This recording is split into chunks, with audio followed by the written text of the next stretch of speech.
దేవుడు వారి జీవితాల్లో చేసిన మేళ్ళు ఎంతో గొప్పవి. బ్రదర్ డేవిడ్, సిస్టర్ మెర్సీ వారు ఎన్నోసార్లు వాళ్ళు కళ్ళమ్మట కన్నీరు చూశాను నేను.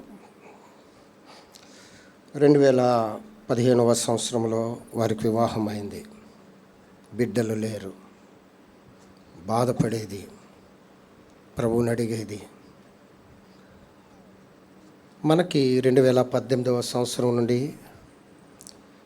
మనకి పరిచయం. మేము ఈ ఏరియాకి వస్తుంటే ఇక్కడ మన మందిరం ఎక్కడ ఉందని అడిగి ఒక తెలిసిన సహోదరి నా నెంబర్ ఇస్తే, అది కృపా నెంబర్ ఇస్తే వారు ఇక్కడికి వచ్చారు. వచ్చినప్పుడు అప్పటి నుండి కూడా ఇప్పటి వరకు కూడా దేవుని మందిరంలోనే వారు అంటుగట్టి ఉన్నారు. ఎన్ని పరిశోధనలు వచ్చిన వారి జీవితాల్లో ఉన్నా లేకపోయినా దేవుని మీద వారు ఆధారపడ్డారు. గత సంవత్సరం డిసెంబరు 12వ తారీఖున ఒక బ్లెస్సెడ్ బేబీని దేవుడు ఇచ్చాడు వారి జీవితాల్లో. దేవుడు మన జీవితాల్లో అనేకమైన కార్యాలు చేస్తున్నాడు. వెంటనే ఫోన్ చేశారు, మధ్యరాత్రిలోనే ఫోన్ చేశారు నాకు. వెళ్ళినప్పుడు నేను కృప వెళ్ళినప్పుడు ఆ బిడ్డ అన్న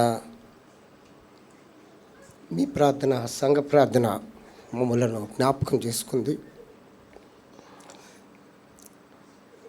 మీరు ఏ పేరు పెడితే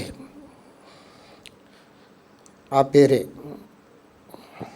అన్నారు. సరే, వారు తన తల్లిగారింటికి వెళ్ళారు. తర్వాత నిన్నటి దినాన్న మనం ఉన్నామని వారి బంధువర్గంతో కూడా ఇక్కడికి వచ్చినారు. ఒక మాట నేను చూపిస్తాను. ఒక మాట, బిడ్డ పేరు కొరకే ఒక మాట చూపిస్తాను. విలాప వాక్యములు 2వ అధ్యాయము 19వ వచనం. విలాప వాక్యములు అందరం కలిపి చదువుకుందాం. విలాప వాక్యములు 2వ అధ్యాయం 19వ వచనం అందరం కలిపి చదువుకుందాం. చదువుదామండి. నీవు లేచి రేయి మొదటి జామున మర్రపెట్టము, నీళ్ళ కుమ్మరించినట్లు ప్రభు సన్నిధిని హృదయమును కుమ్మరించము. నీ పసిపిల్లల ప్రాణము కొరకు నీ చేతులు ఆయన తట్టు ఎత్తము.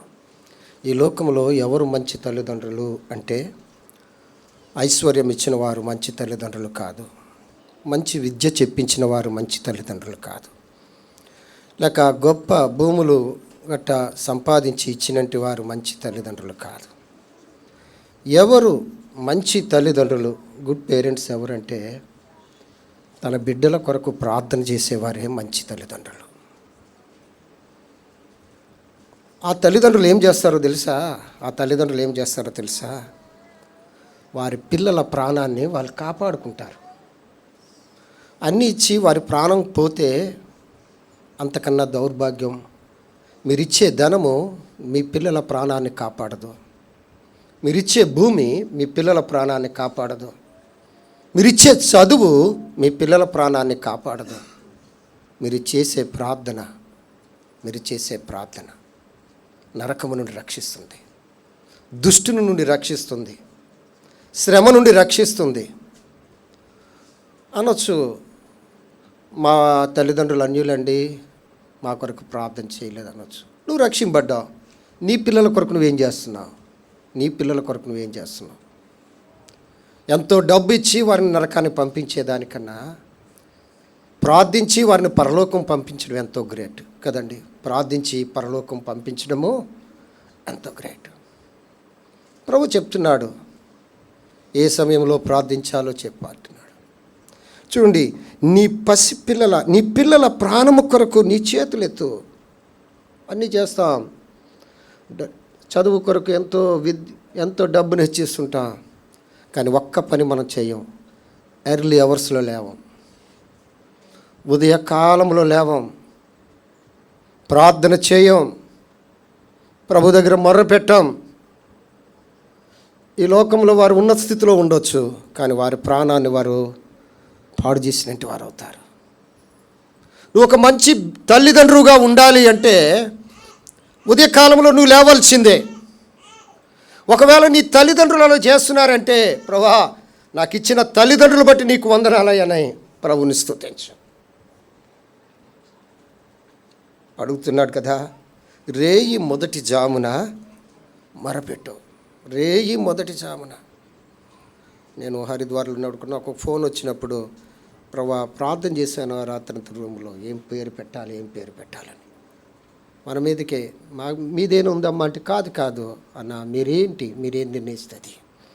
చూడండి, మన పిల్లల ప్రాణం.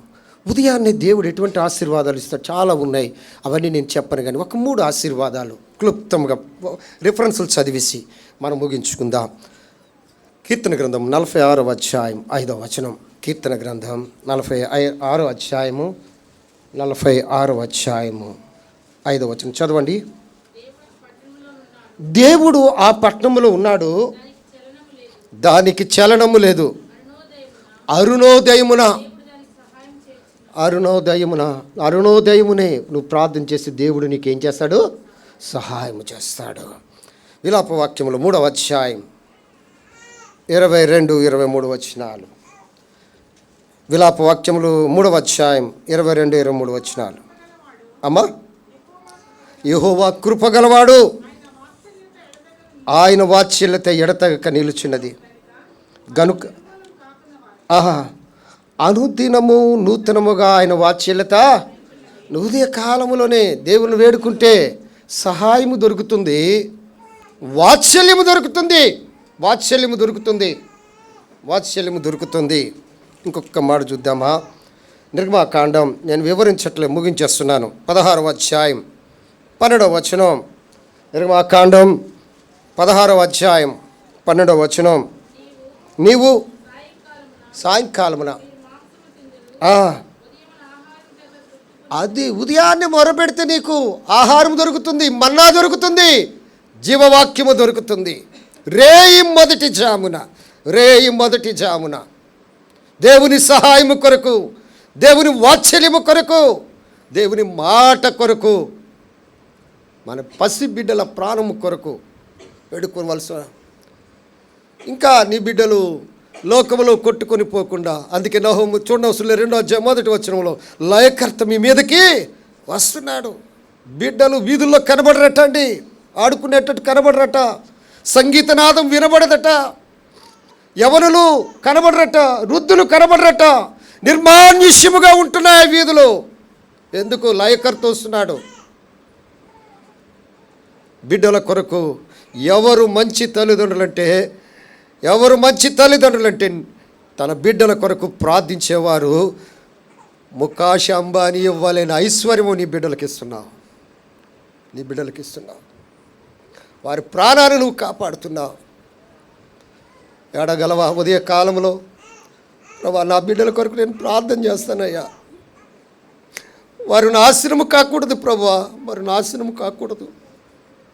ఈ లోకంలో వారు ఎలాగున్నా వారు దేవుని రాజ్యంలో చేరాలి ప్రభా. ఇంకా నీ ప్రార్థన లోపమై ఉందేమో. పిల్లలంటే చిన్నపిల్లలని కాదు, నీ పిల్లలు పెద్దవారైన వారి కొరకు కూడా నువ్వు ప్రార్థన చేయగలవా? అలా ప్రార్థన చేసినప్పుడు వారిని మనం రక్షించుకునే వారికి ఉంటాం. సంఘంలో రక్షింపబడలేని వారు, కుటుంబాల్లో రక్షింపబడలేని మన పిల్లల కొరకు మన ప్రార్థన ఎలా ఉంది? ఒక కన్నీరైన వారు కారుస్తున్నావా? వారు పాడైపోయిన తర్వాత ఏడుస్తావు ఎందుకు? వారు బాగున్నప్పుడు నువ్వు కన్నీరు గారిస్తే దేవుని కాపుదల వారికి ఉంటుంది, దేవుని సహాయం వారికి ఉంటుంది, దేవుని వాత్సల్యత వారికి ఉంటుంది. దినదినము వారు వినకపోయినా నువ్వు ఒక మంచి తల్లిదండ్రులుగా నువ్వు జీవిస్తావు. ప్రభా మమ్మల్ని ఒక మంచి తల్లిదండ్రులుగా చేయని నువ్వు అడగగలవా? మా బిడ్డల కొరకే మేము ప్రార్థించే గొప్ప ఐశ్వర్యం మాకు దయచేయ అని అడగలవా? ఇంకా నిద్రపోతున్నావేమో, లయకర్త వస్తున్నాడు. ఎంత విశ్వాసంలో ఉన్నవాడు కొట్టుకుని పోవడానికి చూస్తున్నాడు. ఎంత దేవుని సన్నిధిలో ఉన్నవాడిని ఎత్తుకుని పోవాలని చూస్తున్నాడు. నీ బాధ్యత ఏమై ఉంది?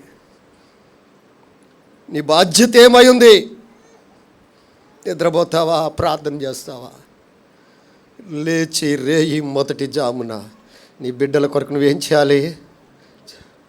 నిద్రపోతే నీకన్నా దౌర్భాగ్య తల్లిదండ్రులు మరొకరు లేరు. నీ బిడ్డలను రక్షించుకోకపోతే నువ్వు ఒక చెడ్డ తల్లిదండ్రులవు, తండ్రివి, తల్లివి అవుతావు. ఒకవేళ అదే తక్కువైతే ప్రభా ఈ దినము నుండి నా బిడ్డలు నీ సన్నిధిలో కనబడాలి, నా బిడ్డలు నీ రాజ్యంలో కనబడాలి, నా బిడ్డలు నీ దృష్టిలో ఉండాలయ్యా అని అడగలవా? అలా అడిగితే దేవుడు నిన్ను దీవిస్తాడు. ఆ రీతిగా బిడ్డను దేవుడు దీవించునుగాక. పేరు పెడదాం.